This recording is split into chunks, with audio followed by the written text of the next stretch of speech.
The most famous and best-known UFO case in the world, the UFO crash at Roswell in New Mexico.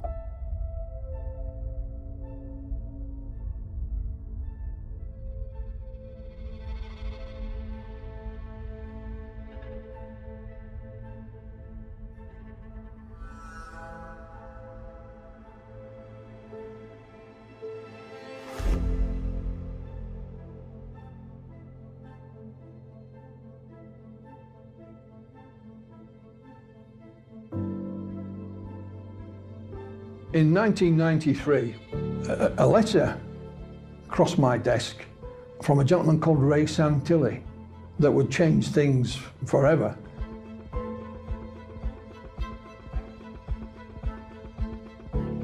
He did go on to mention that he had film of the Roswell UFO crash.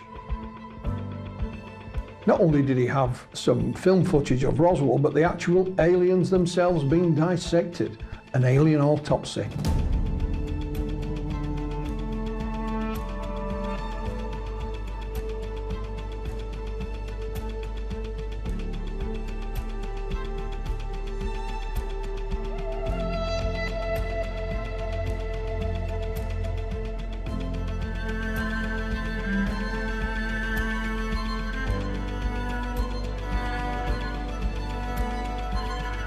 An alien autopsy is always going to be the subject of ridicule. Who's going to believe that an alien autopsy is an alien autopsy? It's just a ridiculous subject.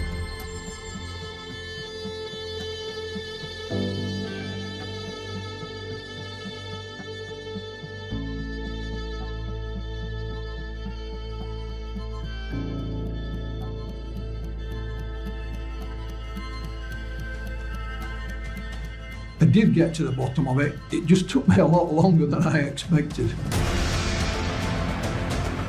Interestingly, internal communications from the CIA have been released where they're actually talking about alien autopsy back then and verifying that they believe that the footage is real and they've seen it themselves.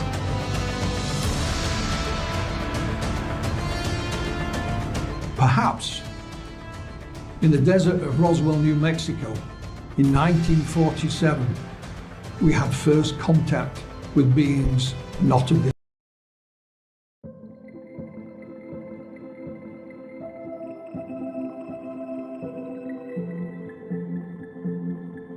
When I rather naively began my involvement, I expected to read a few books, ask a few questions, maybe write a few letters, and I'd have all the information I could ever dream of.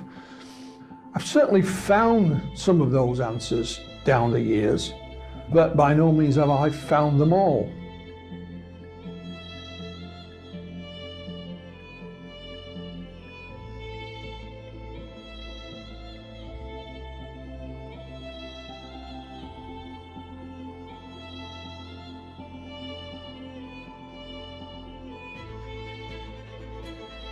My name is Philip Mantle, and I've been involved in UFO research for 40 years.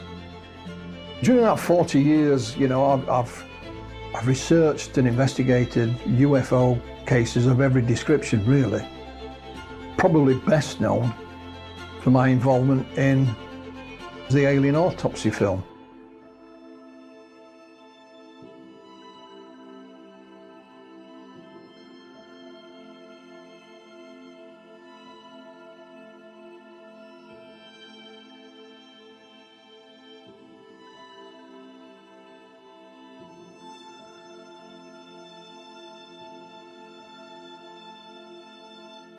Headline edition, July 8, 1947. The Army Air Forces has announced that a flying disc has been found and is now in the possession of the Army. The town of Roswell was in the middle of the desert in New Mexico, and its main employer was the Roswell Army Air Force Base that was nearby. And one night in early July, there was a lightning storm. And the next day, on a sheep rancher's property, a chap called Matt Brazel came out to inspect his sheep one day and found this wreckage across his land. The sheep wouldn't go anywhere near it. He'd never seen this type of material before. He didn't have a telephone. He didn't even have electricity on his ranch. So he took some of this material to his neighbour, a lady by the name of Loretta Proctor at a nearby ranch. And she advised him to take it into the town. She said it might be something to do with the military. So he waited a few days until he had to go into town for something, and he gathered some of this material up and took it to the sheriff. And that was Sheriff George Wilcox. Again, Sheriff Wilcox had never seen anything like it, so we put in a phone call to the Roswell Army Air Force, which seemed the obvious thing for him to do.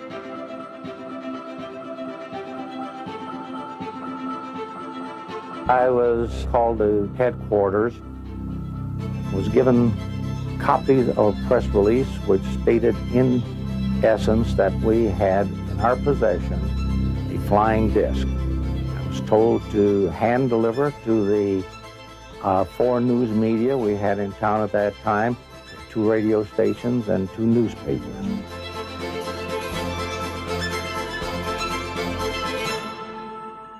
That, of course, then went out on the wire service, the local radio covered it, and the story shot around the world. You know, the sheriff did say we're getting phone calls from, you know, all 4 corners of the globe. So that's how we got to know about it, not through any unofficial statement, but from an official press release. Within hours, in fact, the next newspaper the following day, they retracted that, said, sorry, big mistake, it was a weather balloon.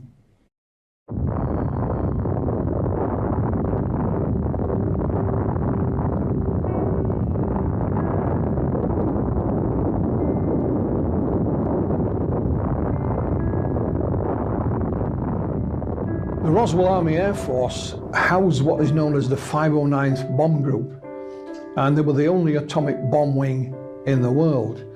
It was the 509th, for example, that dropped the atomic bombs on Japan to end the Second World War. So this wasn't some little, you know, airbase stuck out in the middle of nowhere. It was a very important installation. It was a very different world than we have here today. There was very real fear that the US and the Soviet Union were heading for war, and that war would be a nuclear war. So there was still a great respect for officialdom, certainly in the military. Both the US and the USSR in opposite direction were keeping tabs on each other. We know that the atomic bomb was designed and invented in the United States. However, the secrets were leaked to the Soviets, so they did have atomic bombs, and the US were keeping a close eye on them the best they could. So tensions were very real in 1947, and there were many that suspected that you know, war could well be imminent. Primarily, if the military said something was so-and-so, then you'd probably believe them. A lot of people in the town may have even served in the military at one point. The town depended on the airbase for its living during those days. Certainly did have an effect. After the telephone call went to the airbase from the sheriff, they dispatched their intelligence officer, which was Lieutenant Jesse Marcel. He took with him a gentleman called Sheridan Cavett, and they made their way out to the Brazil Ranch and collected some of this material. And on the way back, Marcel stopped at his home. He didn't live on the base, they lived off base with his wife and his 11-year-old son, Jesse Marcel Jr. When he came in, he was very excited. He woke my mother and myself up at must have been 1 or 2 o'clock in the morning, and he wanted us to see what he was bringing in from the field. He said, this is parts of a flying saucer, and it was all brought in and spread out on the kitchen floor, and we just looked at it. Young Marcel picked up a rod about this long that looked edge on like a capital letter I, so it got the nickname of an I-beam.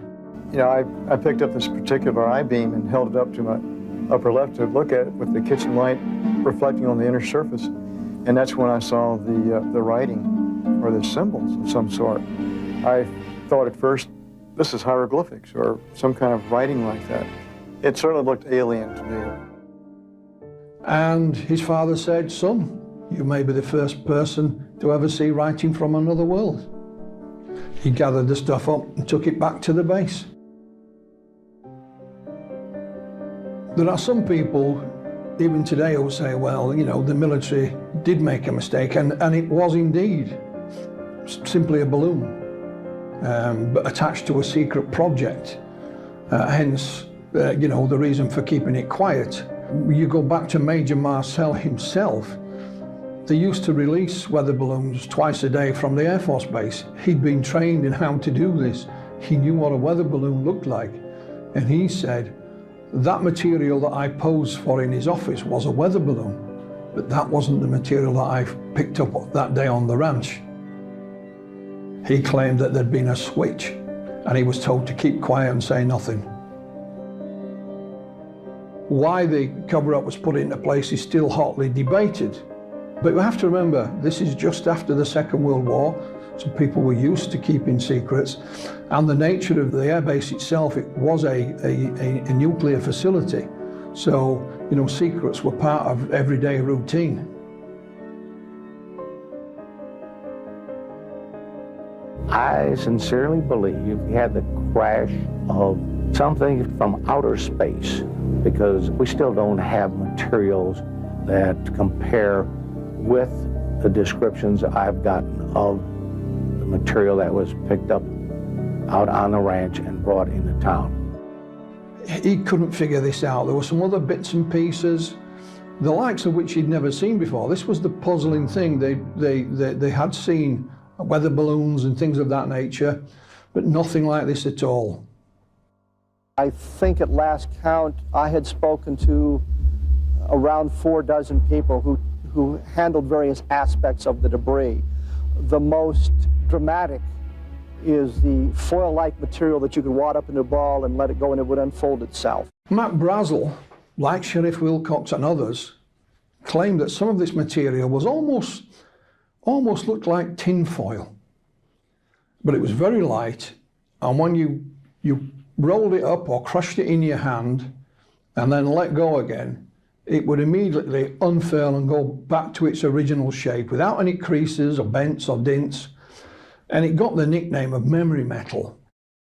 They tried to burn it and they couldn't burn it. It wouldn't catch on fire, and they took out their pocket knives and they tried to cut it, and they couldn't cut it. I guess they all had their chance to play with it for a while, and it was laying on the table, so I reached over and picked it up. And I played for it probably about 5 minutes.